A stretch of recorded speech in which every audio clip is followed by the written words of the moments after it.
వందే మాతరం. శాంతిమయమైన జీవితాన్ని గడపాలనుకునే ప్రతి వ్యక్తి నేర్చుకోవాల్సిన ముఖ్యమైన పాఠం ఇది. వీడియో కొస వరకు వినండి, మీకు ఆప్తులైన వారికి షేర్ చేయండి. ఇక అంశంలోకి వెళ్తే, ఒకరోజు భార్య సాదాసీదాగా చెప్పింది, వింటారా, నా స్నేహితులతో కొద్దిసేపు బయటకు వెళ్తున్నాను.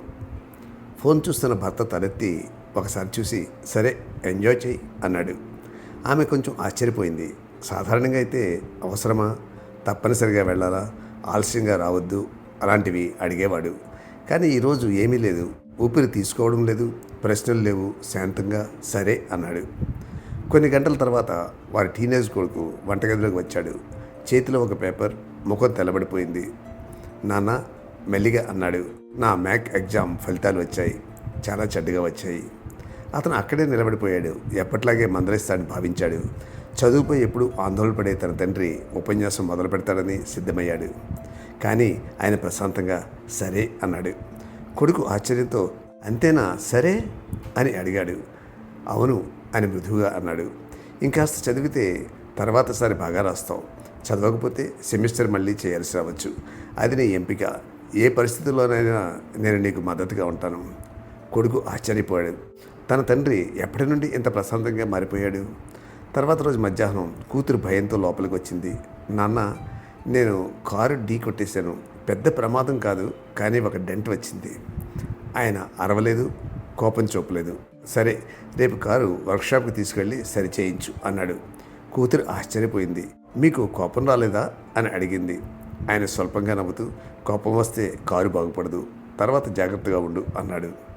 ఇప్పుడు ఇంట్లో అందరూ ఆలోచనలో పడ్డారు.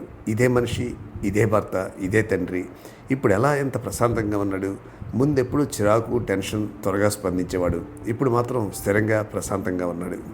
చివరికి ఆ సాయంత్రం అందరూ వంటగది టేబుల్ దగ్గర సమావేశమయ్యారు. వినండి, భార్య చెప్పింది, మీరు ఇటీవల కాలంలో చాలా మారిపోయారు. ఏం జరిగినా కోపం రావడం లేదు, అన్నీ బాగానే ఉన్నాయా అని అడిగింది. ఆయన చిరునవ్వుతో, ఏమీ తప్పులేదు, అన్నీ సరిగానే ఉన్నాయి, నేను ఒక విషయం అర్థం చేసుకున్నాను అన్నాడు. అందరూ నిశ్శబ్దంగా విన్నారు. చాలా సంవత్సరాల తర్వాత నాకు తెలిసింది, ప్రతి వ్యక్తి తన జీవితానికి తానే బాధ్యుడు అన్నాడు. భార్య అడిగింది, అంటే?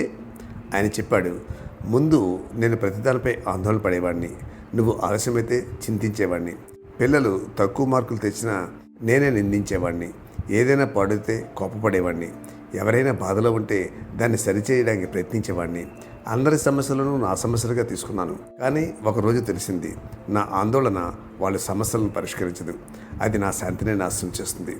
ఆయన కొనసాగించాడు, నా ఒత్తిడి మీకు సహాయం చేయదు, నేను సలహా ఇవ్వగలను, ప్రేమించగలను, మద్దతు ఇవ్వగలను, కానీ మీ బదులు మీ జీవితం నేను జీవించలేను. మీ నిర్ణయాల ఫలితాలు మంచివైనా చెడ్డవైనా మీరు ఎదుర్కోవాల్సిందే. కొద్దిసేపు ఆగి మళ్ళీ నవ్వాడు. అందుకే నా నియంత్రణలో లేని విషయాలను నియంత్రించడానికి ప్రయత్నించడం ఆపేశాను. కొడుకు అడిగాడు, అంటే ఇక మీదట మీరు ఏమీ పట్టించుకోరా? ఆయన జవాబిచ్చాడు, పట్టించుకోకపోవడం కాదు, పట్టించుకోవడం మరియు నియంత్రించడం వేరు.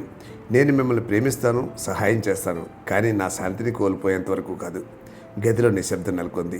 నా పాత్ర మీకు ప్రేమ ఇవ్వడం, మార్గనిర్దేశం చేయడం, అవసరమైనప్పుడు తోడుగా ఉండడం, కానీ మీ జీవితాన్ని మీరు నిర్వహించుకోవాలి, మీ నిర్ణయాలు మీరు తీసుకోవాలి, వాటి ఫలితాలను మీరు స్వీకరించాలి, అలా నేర్చుకుంటారు అన్నాడు. ఇప్పుడు ఏదైనా తప్పు జరిగినప్పుడు నేను నాకు చెప్పుకుంటాను, ఇది నేను సరిచేయాల్సిన విషయం కాదు, ప్రశాంతంగా ఉంటాను, మీరు నేర్చుకుంటారని నమ్ముతాను, జీవితం పాఠాలు నేర్పుతుంది. ఆ రాత్రి అందరూ ఆయన మాటలను ఆలోచించారు. కొడుకు మళ్ళీ చదవడానికి కూర్చున్నాడు. నాన్న మందలించినందుకు కాదు, బాధ్యత తనదే అని గ్రహించి. కూతురు కారు మరమ్మతు బాధ్యత తీసుకుని ఇన్సూరెన్స్ ప్రక్రియను తెలుసుకుంది. భార్య కూడా ఇంటి పనులను మరింత జాగ్రత్తగా చూసుకుంది. బలవంతం వల్ల కాదు, తన బాధ్యతగా భావించి మెల్లగా ఆ ఇంటి వాతావరణం తేలికగా మారింది. ఎవరూ భయంతో ప్రవర్తించలేదు, అర్థంతో ప్రవర్తించారు. ఎందుకంటే ఒక ఇంట్లో ఒక వ్యక్తి శాంతిని ఎంచుకుంటే అది అందరికీ వ్యాప్తిస్తుంది. ఒకరు నియంత్రణ వదిలేస్తే మిగతా వారు స్వయంగా తమను తాము నియంత్రించుకోవడం నేర్చుకుంటారు.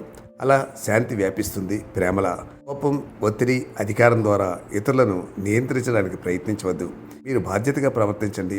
ఇతరులు తమ బాధ్యతను గుర్తించేందుకు సహాయం చేయండి. ఇది మీ హృదయానికి తాకుతుందేమో చూడండి. అలా జరిగినప్పుడు ఆచరిస్తూ 10 మందికి ఈ వీడియోని షేర్ చేసే ప్రయత్నం చేయండి. అట్లాగే మా ఛానల్ సబ్స్క్రైబ్ చేయకపోతే సబ్స్క్రైబ్ చేసి బెల్ బటన్ నొక్కండి.